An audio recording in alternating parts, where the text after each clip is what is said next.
फरीदाबाद में आरटीओ कार्यालय पर सिटी मजिस्ट्रेट व सीओ सिटी के द्वारा दलालों को पकड़ने का ज्वाइंट ऑपरेशन चलाया गया।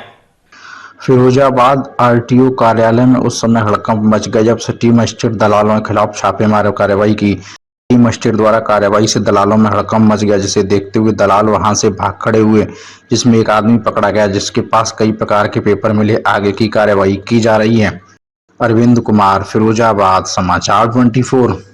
क्योंकि एक व्यापार मंडल द्वारा जो है एक आईआर डाला गया था कि यहाँ पे दलाल लोग हावी हैं, तो उसी क्रम में जो है आज हम और हमारे सीओ द्वारा जो है संयुक्त टीम जो है किया गया और देखते ही काफ़ी लोग भाग गए, लेकिन एक आदमी पकड़ा गया है जिसके पास 8-10 पेपर हैं जो काम कराने के लिए लाया था।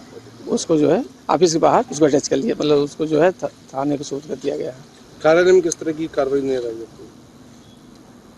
आरटीओ कार्यालय में किस तरह कोई इस तरह की? आरटीओ कार्यालय में तो इस तरह नहीं मिला, क्योंकि हम आरटीओ कार्यालय में भी हम लोग देखे, यहाँ पे इस तरह प्रकरण नहीं आया। बाहर देखा गया तो बाहर इस तरह मिले, तो उनके खिलाफ कार्रवाई की गई है, वो दे दिया गया है और आरटीओ से बताया गया है कि नियमानुसार जो है पूरी कार्रवाई करेंगे। तो व्यापार मंडल से धरना देने की कह रहा भ्रष्टाचार के खिलाफ कल भाई हम लोग प्रयास कर रहे हैं कि मतलब इस तरह कोई वारदात न होने पाए। मैं बल्कि अनुरोध और अपील दोनों करूंगा कि अभी धरना प्रदर्शन न करें। इसके बाद भी हम लोग जो है यहाँ छापा मारते रहेंगे और देखते रहेंगे कि इस तरह कोई कार्रवाई न हो। देखिए, अभी कुछ देर पहले हमारे कार्यालय में हमारे जो सिटी मजिस्ट्रेट महोदय हैं और सीओ सदर महोदय हैं, ये दोनों लोग आए थे और कुछ फोर्स के साथ आए थे। ऐसी कुछ शिकायतें बता रहे हैं कि प्राप्त हुई थी कि कार्यालय में बाहरी व्यक्ति ज़्यादा आते जाते हैं। तो जैसे ही अधिकारीगण यहाँ पर आए तो मैं बाहर ही था और जो ड्राइविंग टेस्ट हो रहा था उसका निरीक्षण कर रहा था। तो मैं उनके साथ गया और पूरे कार्यालय के पटल का मैंने निरीक्षण करवाया। इसके साथ ही जो भी आवेदक कार्यालय में थे उन सभी को बुलाकर के पूछताछ की गई कि वो सब किस कार्य के लिए आए हैं। तो जो भी व्यक्ति कार्यालय के अंदर मिले सब अपने अपने किसी न किसी कार्य के लिए ही आए थे और हमारा कार्यालय में जो भी व्यक्ति आता है उसका कार्य अब तो ज़्यादातर ऑनलाइन हो गया है। सारी फी ऑनलाइन कटती है, आवेदन भी ऑनलाइन होता है। सिर्फ कुछ मामलों में जहाँ गाड़ी सीन होनी है या कोई एफिडेविट लेना है तो उसके लिए ही जो वाहन स्वामी है वो कार्यालय में आता है। तो इसी तरह के कार्य के लिए वो यहाँ पर आए हुए थे। कुछ लोग लाइसेंस का बायोमेट्रिक कराने या टेस्ट देने भी आए हुए थे। कुछ लोग अपनी गाड़ी फिटनेस के लिए या अन्य काम के लिए सीन कराने आए थे। तो कार्यालय परिसर के अंदर कोई भी ऐसा व्यक्ति नहीं पाया गया जो किसी तरह का अनधिकृत कार्य करता हो, सभी आवेदक ही थे।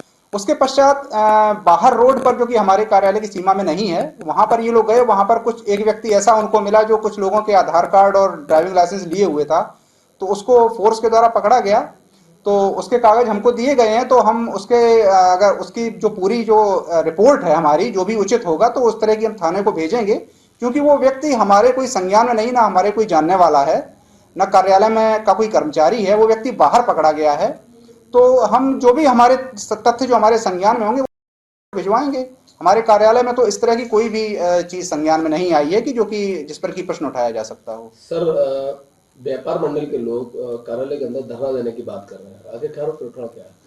देखिए, व्यापार मंडल द्वारा धरना देने की बात मेरे संज्ञान में सिर्फ मीडिया के द्वारा ही आई है। कभी कोई व्यापार मंडल का सदस्य मुझसे पिछले 1 महीने से या उससे ज़्यादा समय से मैं हूँ, मुझसे नहीं मिला कभी किसी कार्य के लिए। और जो लोग भी यहाँ मेरे पास किसी कार्य के लिए आते हैं तो उनका कार्य नियमानुसार कराया जाता है, या कार्यालय में किसी भी पटल पर आएँ। अगर व्यापार मंडल को कोई ऐसी समस्या थी तो वो यहाँ पर हमारे स्टाफ से संपर्क करते या मुझसे संपर्क करते तो निश्चित रूप से उनकी का निराकरण कराया जाता।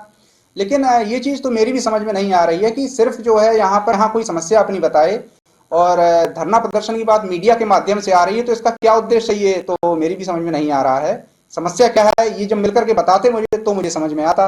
मुझे कुछ बताया नहीं है उन्होंने कि क्या समस्या है। ठीक है। फिरोजाबाद पुलिस